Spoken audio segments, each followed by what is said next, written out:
Hello,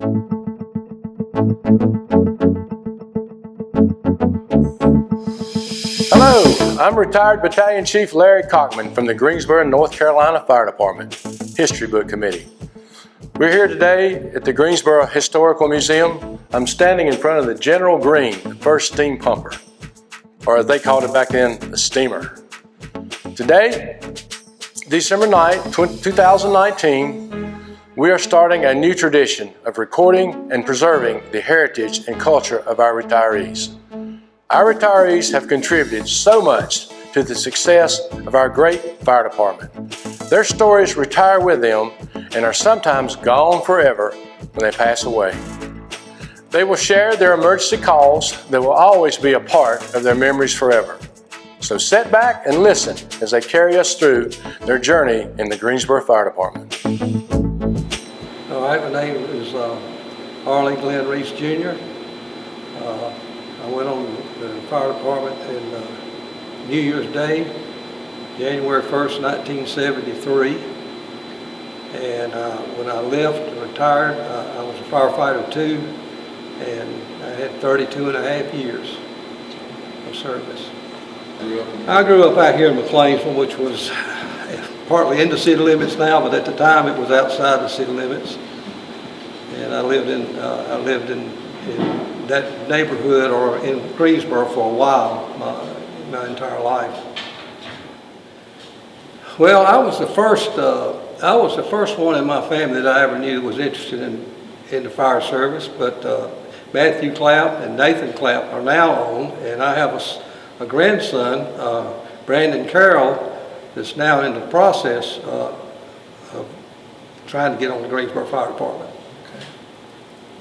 What were you doing? I know what you're doing. Well, when I got out of school, I had gotten a job at Pfizer Chemical Company, and I worked there for about 5 years, and then I went to Burlington Industries Chemical Division, worked there for about 5 years before I came on the fire department. When I came on, I was married. I had 3 kids, in the process of building a house, and had a new car, and it was a pretty scary situation to change jobs. Well, the first thing I did was I went up and filled out an application, and then we were sent to the Employment Security Commission, I think, for testing. And they did some things, like what you were capable of doing, dexterity tests and stuff like that. And then we were sent out to the training center and went through a physical exam up there, holding your weight on a rope and running down to the tower and back, and just really minor stuff compared to what they go through now for their physical. Being a firefighter never crossed my mind. The way I got interested in being a firefighter, when I was working at Burlington Industries, one of my friends there worked in the lab, and I worked in the warehouse, Tony Botts. We were eating lunch together one day, and he said, well, they're hiring at the Greensboro Fire Department, and they work one day and off too. And I was working like a dog 6 or 7 days a week, and I said, that sounds interesting to me.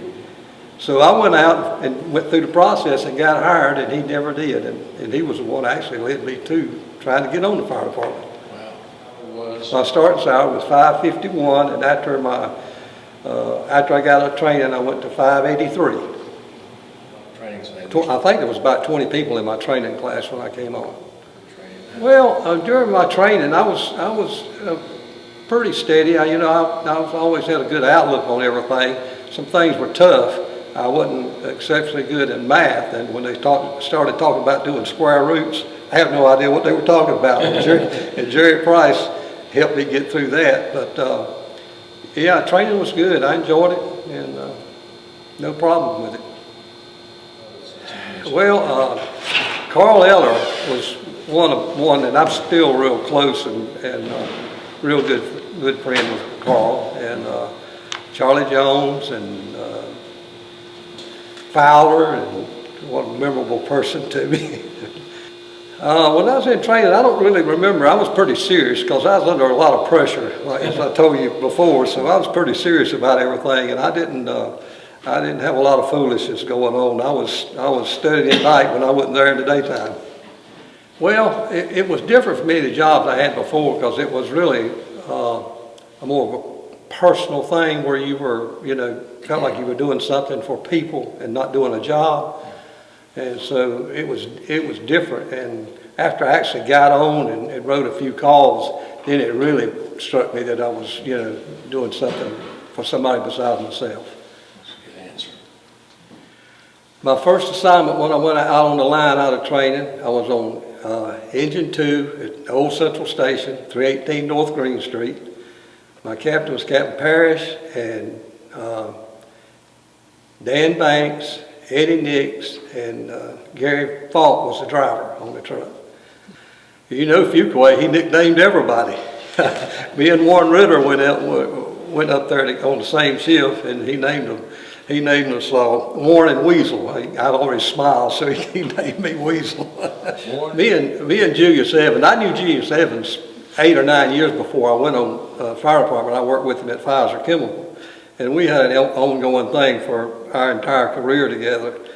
And one of the funniest things, or two things that were real funny, he was always throwing firecrackers on people. You'd be watching TV, he'd throw a firecracker on you. So he was on the phone one night, and he would lay up on the phone and talk 2 or 3 hours. I took his uniforms, and I had my wife, bring me my sewing machine up, portable sewing machine, and I sewed every one of his sleeves, his pants cuffs, his pockets, his shirt pockets. I sewed them all together with as fine a thread as that thing would sit down on.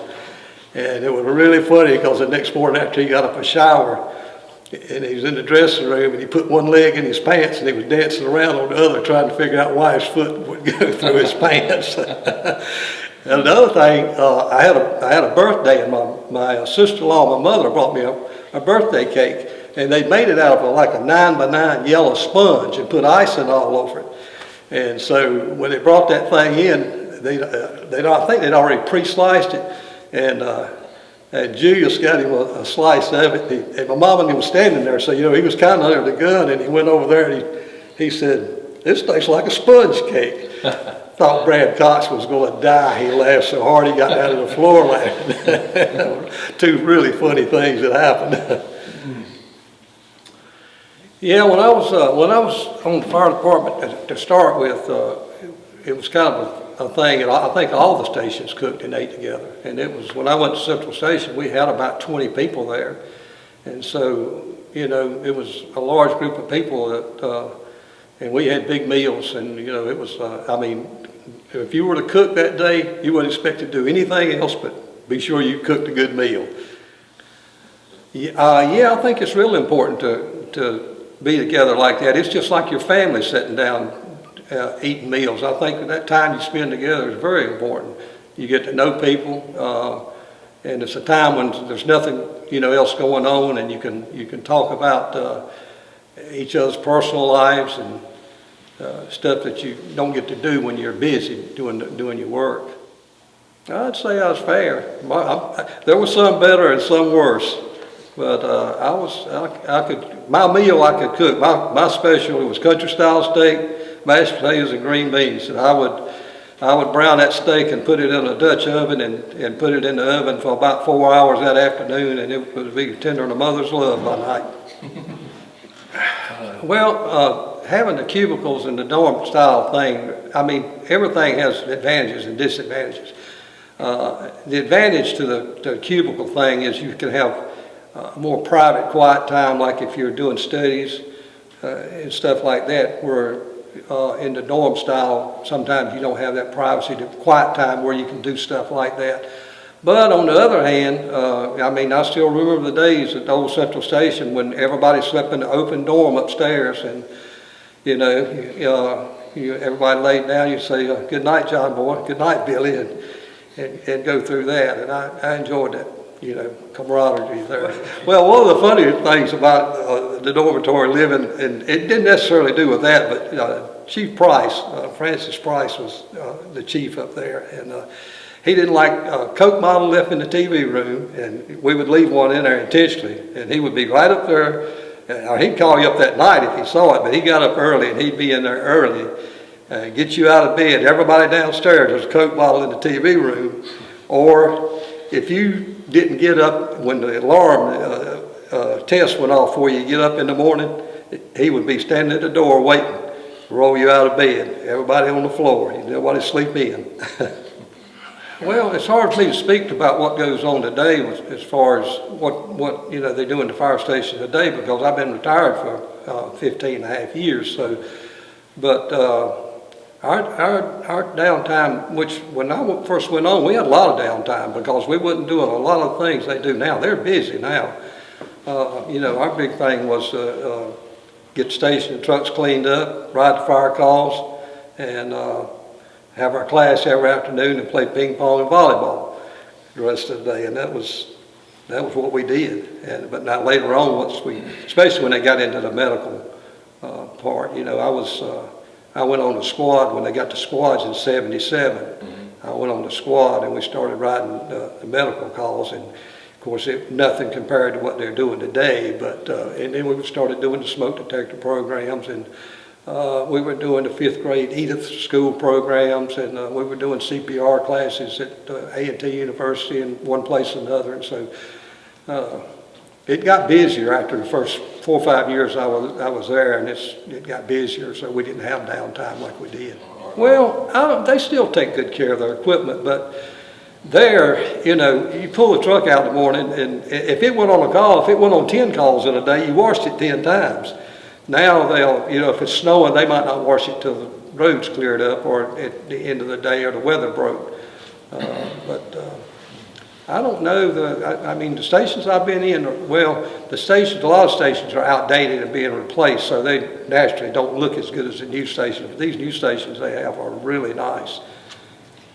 Well, when you go into a station and they come out and talk with you and spend some time with you, it feels like that you're still part of the fire department, and it makes you feel like that you did something to help get them where they are, right?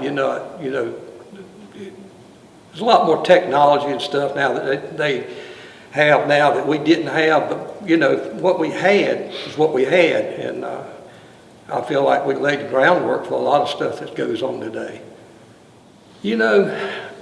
Since I left the fire department, I can't say that I really miss anything.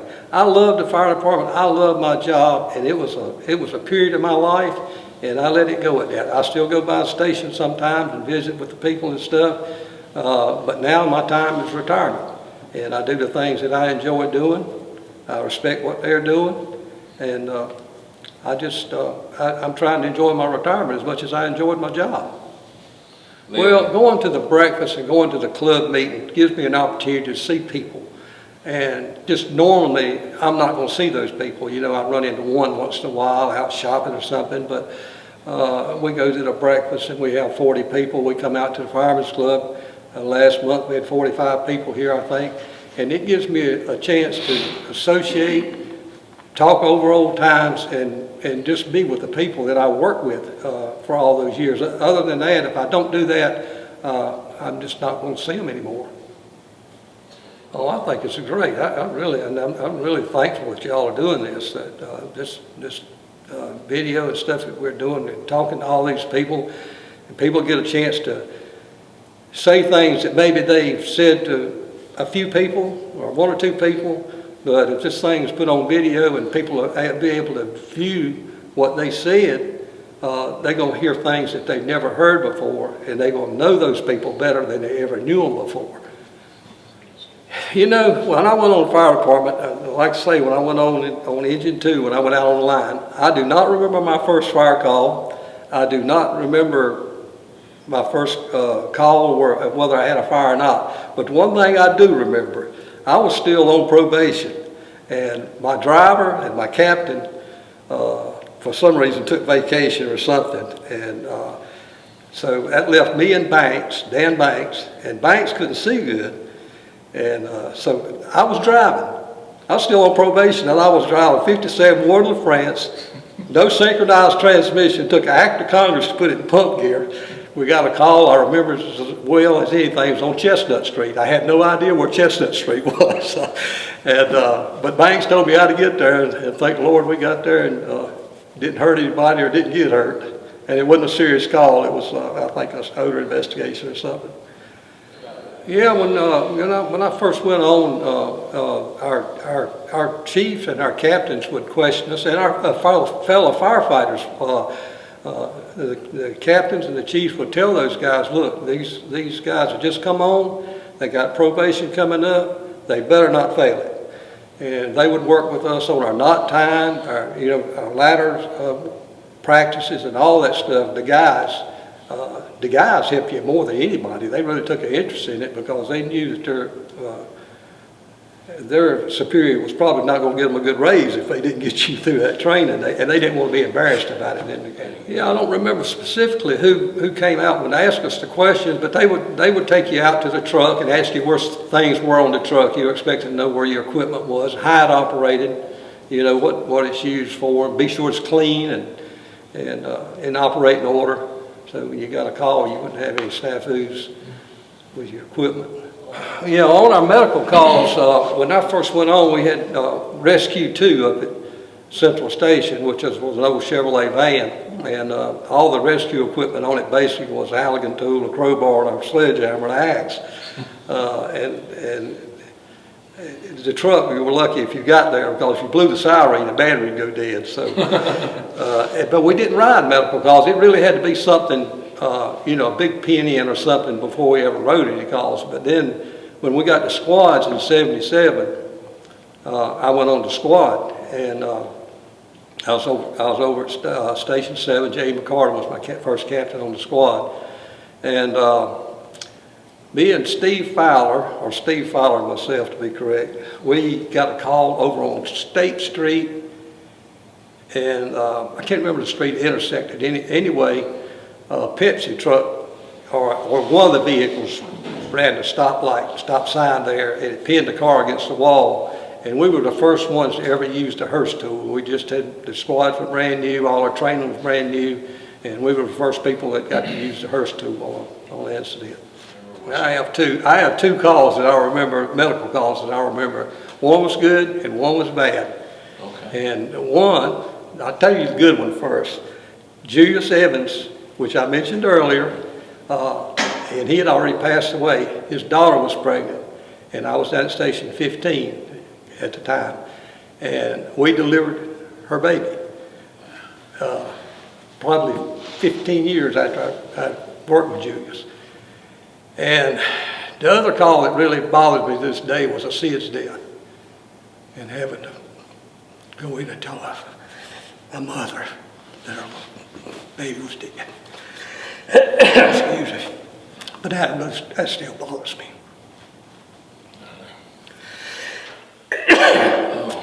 Because I have grandchildren now, and great-grandchildren. Yeah. Well, another good call that I remember was a really good call. Okay. I had 3 life-saving awards while I was on the squad. The first 2, when we first started getting them, if you got them to the hospital and they had a heartbeat, they were considered a save. I don't know if any of them ever made it until we got back to the station. But when I was at 15, we had a heart attack victim down on Vandalia at a curb market, and we used the defibrillator. We got the defibrillators in, and we brought that lady back, and 3 or 4 days later, me and Bob Oakley and Doug Patton and Lamont Baldwin went up to the hospital and visited her and her daughters, and they'd come to get her, and she was going back to New York, and I felt good about that call. Felt like I really accomplished something.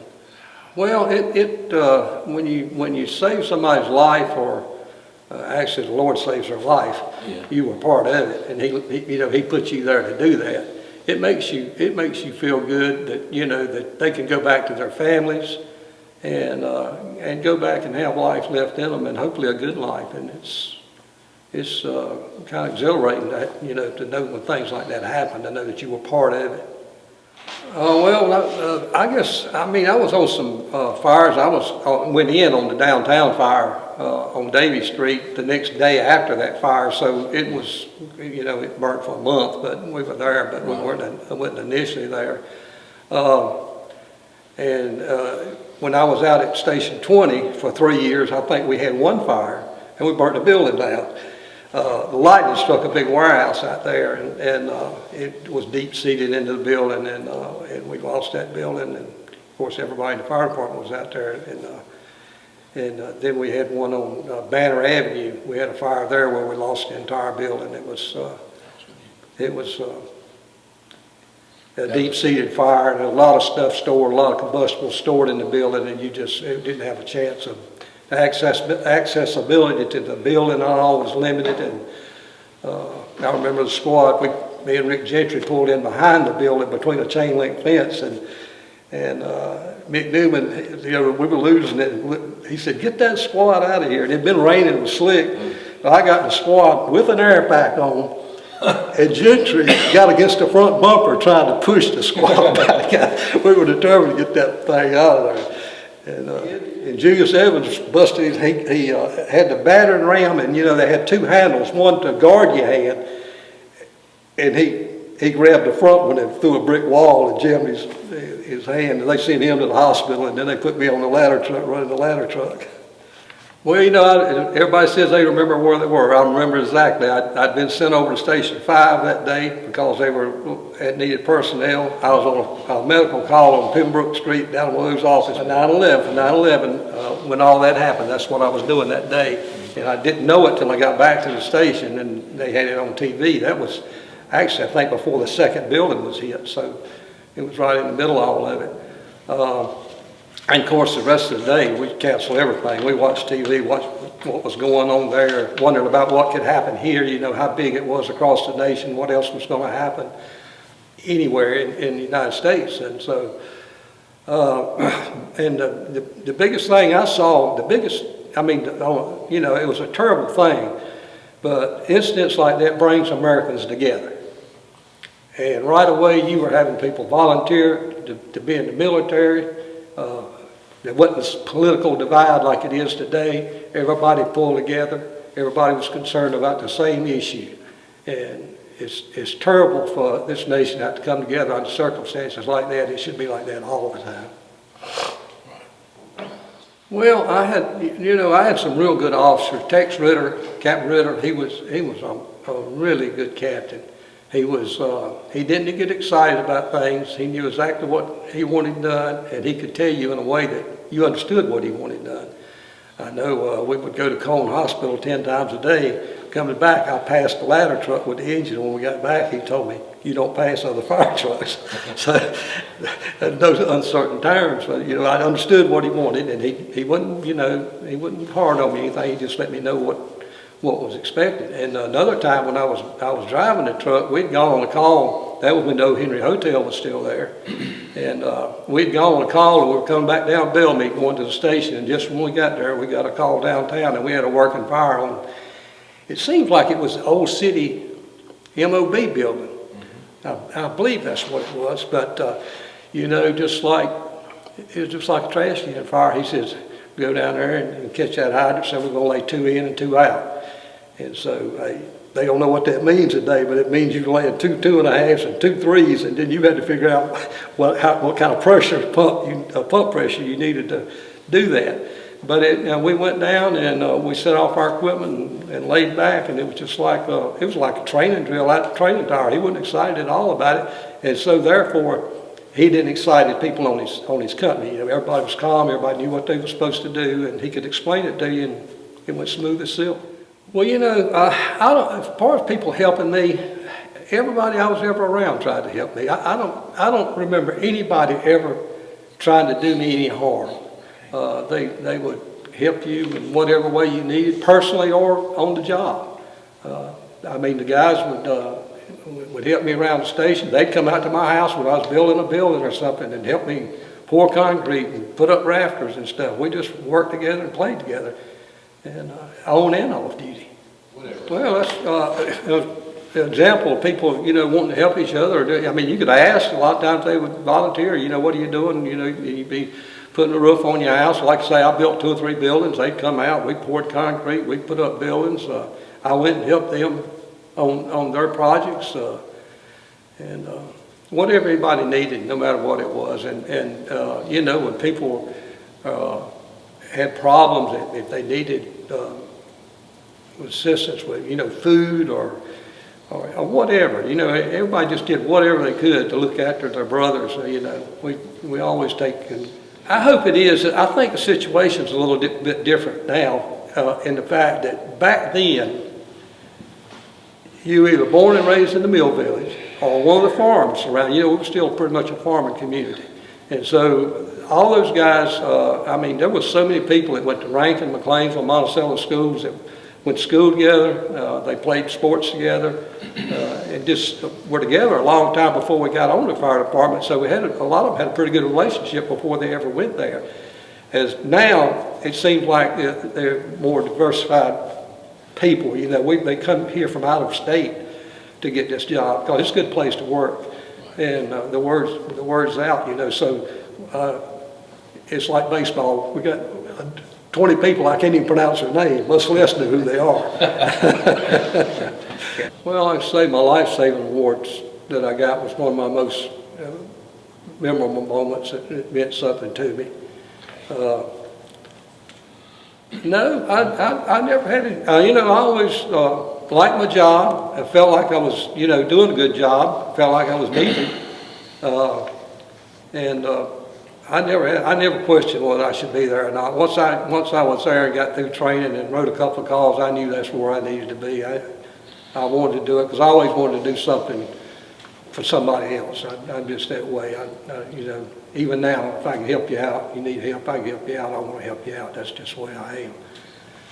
Well, as far as dealing with bad calls and death and stuff, a lot of times, and I know it might not sound good, but we would come back and we might make a joke about the call or something, just because the bad feeling about it we were trying to get rid of. And so we would come back and we would joke about this and joke about this, but I knew down deep inside that wasn't the way we felt, and they did too. That we were just trying to deal with it. We didn't have people come in, psychologists come in and talk to you and all. We talked to each other, right. And that was the end of it. So we had to work it out. We had to work it out between ourselves. Didn't you go crazy? Some of the stuff I've seen, some of the people that were hurt in car wrecks and all, the stuff's horrific. It really would weigh heavy on you if you didn't figure out some way to get rid of that stress. Well, when people get seriously injured or die in the fire department, it affects you. You really, they're like your family. And if you've ever lost a family member, you know how it is to lose somebody close to you, somebody you work with. I worked directly with Jackie Beard. Of course, Jesse Gray had got killed right before I came on the fire department. And then Raymond Cottman, I knew Raymond well. I never worked with him, but we fished together and we had a place down at the beach, a fishing club and stuff. So I'd spent time with him. I knew him pretty well. Him and Jay Lewis were, like peas and carrots. So I worked with Jay, and I knew them both real well. I was on the squad with Brad Cox, and one morning it must have been about 6 o'clock in the morning. We got a call to Ray's Kingburger there on the corner of Bessemer and Gatewood, right down from the station. Plus odor investigation. The squads rode dumpster fires, car fires, and odor investigation. Just 2 people. We rode those calls. We rode up on calls where there was a working fire. Just 2 people. Did what we did because somebody else could get there, but. We had a folded attic ladder, and we put it up, and I was going to try to take the ceiling tile up, and where we had to put it up was over a table and over the lock box, because the energy crisis, they had lock boxes over the thermostat.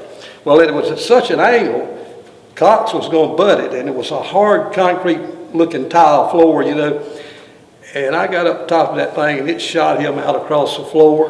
When I come down, the ladder raked the thermostat off the wall and crushed the table. That's not the funny part. The funny part, we got all cleaned up, straightened up, and we was going to get the insulation up, and there's a guy sitting over there having coffee, and we said, "Have you got a broom?" Because we didn't have anything clean. "We got a broom with dustpan?" He said, "I think there's one back here in the back." He went and got it for us. We cleaned up our mess, and I went over and was going to get some information from him, for the call for our log. And And I said, you know, you the manager here, what's your name? He said, oh no, I just come here every morning for a cup of coffee. He said, I don't work here. He got a cup of coffee and a show that morning. That's pretty good. I think I want everybody to remember about me that I liked everybody, I cared about everybody. Sometimes our personalities are a little bit different, and we're closer to some people than we are others. But I never disliked anybody. I don't carry any hate or anything forward. Things happened over the years, you know, and sometimes the people are put in positions, especially people in management, are put in positions to say things, to tell you to do things that they're told to do, that somebody's telling them what to do all the way to the top. Somebody's telling you what to do. I mean, even the top man, the public's voting him in, they're telling him what to do. So you get told things, and you have to deal with things, and you think when you're young that you're the only person dealing with that. But as you get older, you realize that everybody, because I had friends that worked at Bell South and one thing or another, and we'd get to talking, and I say, you know, you're going through the same thing I'm going through. It's everywhere. That's just the way life is. But, you know, like I say, I enjoyed working with everybody. I have no animosity to anybody that I was ever with. And if I ever said anything or done anything to anybody, knowingly or unknowingly, because we joke around. Sometimes we joke around. We say things that bother people that we don't really know that it bothers them at the time. But I'd truly like to apologize to them if I ever hurt them or in any way. Well, I'd like for my family to remember that I cared about them. And, you know, I still do. I care about every one of them. And I tell people I got a large family, and I say it jokingly sometimes. They'll say, well, how are your grandkids doing or whatever? Because I got 16 grandkids and 8 great-grandkids. And I'll say, well, I got them from preaching to prison. Which one you want to talk about today? So really, I don't have any in prison right now that I know of. But, you know, I love them all. They've all, you know, at one time or another, we've had situations that I wasn't happy with, and other times that I was, but that's just life. But I love them, every one. Love my wife, you know. She's been good. She's been good. People don't realize that when you have a job and you're away like that, it's tough on your wife and your family too, because you miss things sometimes. You just can't, you know, get off, and you miss events that you'd like to go to, and you're not home every third day. You're gone, and so they have to run the house when you're gone. They have to play both parts. We hope you enjoyed watching these documentaries. It was our goal to share and preserve the memories of our retired Greensboro firefighters. It is our desire that these documentaries will inspire future generations to continue the brotherhood, sisterhood, and camaraderie while always striving for excellence in their careers. While fire apparatus, equipment, and technology have improved, several things will always remain the same. The courage and bravery it takes to mitigate natural and man-made disasters will always be a part of the job. Although our retirees are no longer a physical part of the GFD world, a giant piece of each retiree's memories have been shared with you today. These memories will be in their hearts and minds forever. A special thank you goes out to Captain Harold Haney for his many long hours of recording and editing. Thank you, Harold. A job well done.